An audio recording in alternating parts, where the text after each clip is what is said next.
반갑습니다. 여러분 잘 지내고 계시죠? 오늘 말씀 로마서 묵상하면서 하루를 시작해 봅시다. 로마서 8장 18절부터 25절 말씀. 제목은요 짧습니다. 인내. 이 말씀 가지고 오늘 나눠보죠. 네, 여러분 오늘 제목이요 인내입니다. 인내. 참고 견디다 라고 표현할 수 있죠. 뭘 참아요? 뭐든지 이제 어려움을 참을 때 인내라는 표현을 있죠. 그래서 우리가 고난을 참아낸다, 이것을 인내하다 라고 표현할 수 있죠. 이 로마서를 쓴 이 바울의 인생을 보면 그야말로요 고난의 연속이었던 것 같습니다. 집이 있었나요? 이 바울에게 집이 있었습니까? 삥. 집도 없었어요. 밥은 제대로 먹었을까요? 삥. 욕만 먹었죠. 욕을 많이 먹었을 거예요. 그리고 복음을 전하면서 환대를 받았을까요? 환대? 그렇지 않죠. 매를 맞았죠. 매를 많이 맞고. 그러니까 떠돌이 신세였습니다. 떠돌이. 나그네 인생으로 살아갔던 이 고난의 연속의 사도 바울이었어요. 그렇게 쓸쓸히 늙어갔던, 그리고 혼자 살았잖아요. 그죠? 혼자 독신. 이 독신으로 얼마나 힘들었을까. 그죠? 감옥에서 인생의 말년을 보내다가 결국에 순교하는 그런 인생을 살아갔던 것이죠. 우리가 말로만 이렇게 들어도, 상상만 해도 정말 고난의 연속이었다, 그런 마음이 드네요. 늘 힘겨운 삶을 살았을 거예요. 그렇지만 이 바울의 마음엔요 항상 이 어린아이와 같은 설렘이 있었던 것 같습니다. 우리 18절을 한번 볼까요? 현재 우리가 겪는 고난은 장차 우리에게 나타날 영광의 견주면 아무것도 아니라고 나는 생각합니다. 바울은요 자신의 이 고난, 이 연속되어지는 이 고난이 예수님 때문에, 예수님을 위한 일이라는 것을 우울해하지 않았던 것입니다. 그 고난 너머에 있는 그 희망을 바라봤던 것이죠. 바울이 바라본 건요 장차 하나님의 자녀들에게 나타날 영광이었어요. 우리가 고난을 견디지 못하고 인내하지 못하는 이유가 어쩌면 이 미래의 영광을 잘 알지 못하기 때문이다 라는 생각을 하게 됩니다. 우리 19절 볼까요? 피조물은 하나님의 자녀들이 나타나기를 간절히 기다리고 있습니다. 이 미래의 영광을 기다리는 자가 사람이 아니라 피조물이라고 얘기하고 있어요. 영광을 기다리는 자들, 땅과 하늘, 바다, 이 모든 피조물들이 뭔가를 기다리고 있다라고 사도 바울이 표현하고 있네요. 그들이 기다리는 건 바로 하나님의 자녀들이라는 거예요. 예수님을 믿고 하나님 앞에서 의롭다고 인정을 받은 사람들, 그들을 이 피조물들은 기다리고 있다라는 겁니다. 여러분 창조를 기억하십니까? 창조 때 6일 동안 창조하시고 하루 쉬셨죠? 6일 동안 하늘과 땅과 그 안에 있는 모든 것을 아름답게 창조하셨어요. 그죠? 그리고 가장 마지막에 만든 것이 바로 사람이었죠. 아담과 하와를 창조하시고 심히 좋았더라 라고 말씀하셨습니다.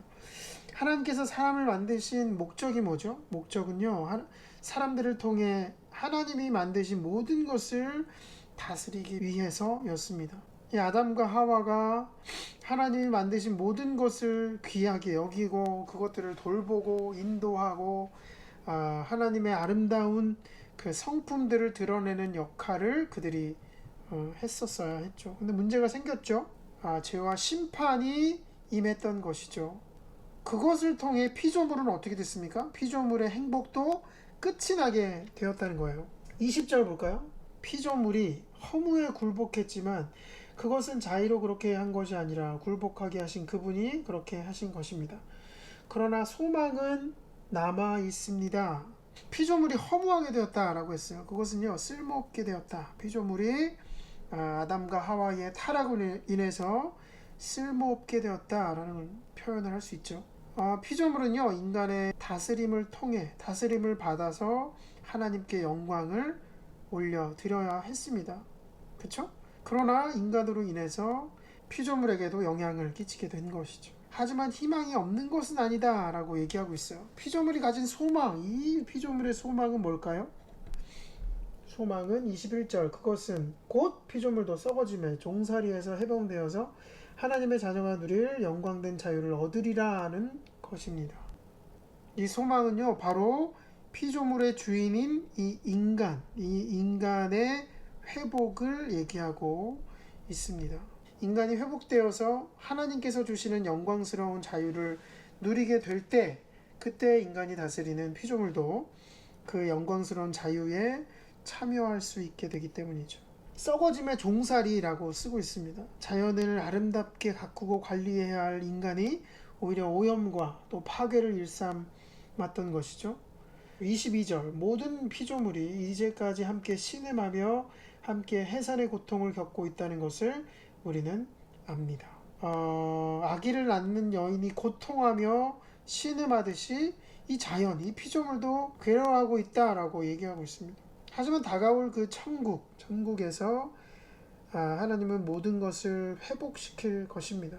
바울은요, 간절히 기다리고 있는 거예요. 23절 함께 읽겠습니다. 그뿐만 아니라 첫 열매로서 성령을 받은 우리도 자녀로 삼아주실 것을, 곧 우리 몸을 속량하여 주실 것을 고대하면서 속으로 신음하고 있습니다. 첫 열매로서 성령을 받았다라고 했습니다. 그것은요, 우리에게 성령님이 함께 계신다라는 말이에요. 우리의 몸을 속량하여 주신다라는 것은 우리 몸이 죽지 않고 영원한 육체가 될 것이다 라고 말하는 것이죠. 그때가 된다. 그때가 되면 우리가 하나님의 자녀가 되었다는 사실을 100% 경험하게 될 것입니다. 그러니까 바울의 마음이요, 소망으로 가득 차 있었던 것이죠. 소망이 좀 느껴지십니까? 24절 읽어볼까요? 우리는 이 소망으로 구원을 얻었습니다. 눈에 보이는 소망은 소망이 아닙니다. 보이는 것을 누가 바라겠습니까? 25절, 그러나 보이지 않는 것을 우리가 소망하고 있다면 우리는 그것을 인내함으로 기다려야 한다. 여러분, 인내라는 거예요. 소망을 가진 사람들은요, 인내도 함께 가지고 있어야 된다는 거예요. 우리에게 힘든 일이 있습니다. 힘든 일이 있어도 하나님께서 주신 그 소망을 붙들고 인내하며 살아가야 할 것입니다. 바라기는요, 오늘 하루도 이 고난 너머에 있는 그 큰 영광을 기대하면서 기대와 설렘으로 소망을 갖고 인내하는 삶 살아가는 저와 여러분 되기를 주님의 이름으로 기도합니다.